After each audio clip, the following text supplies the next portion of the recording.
Hello, this is a tutorial video for our Python to aggregate hourly data to daily data for the environmental data.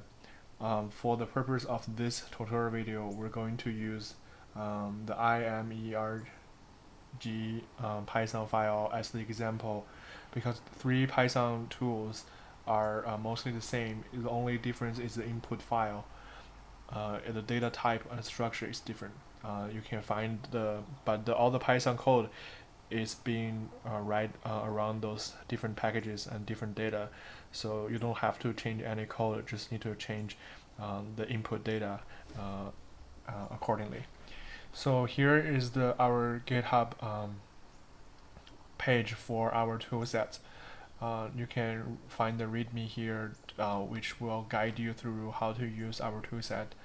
And firstly, when you want to run this tool, you need to install all the requirements, the Python packages in your local machine first, and then if you want to go ahead and do the whole process of migrating hourly data to the daily data, you need to download the data first. So for this tutorial, we're going to use the perception rate. So you click on the data set, and then this one will direct you to the website that you can download data from, and you can hit the get data icon and then choose the data range that you want to download, and you can hit get data to download the data. So for me, I already downloaded the data here for June 1st.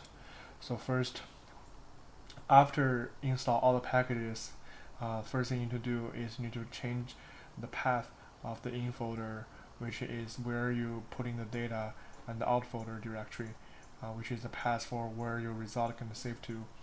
For my case, I have two new folders inside of my project, and which are going to be the in folder and out folder.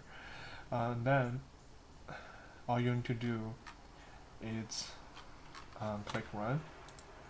So you will have the result saved here, which are all folder, which will have the migrated data sets.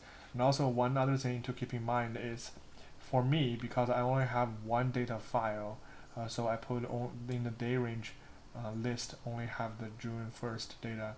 But in case you have more than 1 days, you have to put all the dates in here as a list. So change the date range list category according to your own data sets and or your own need. Thank you so much.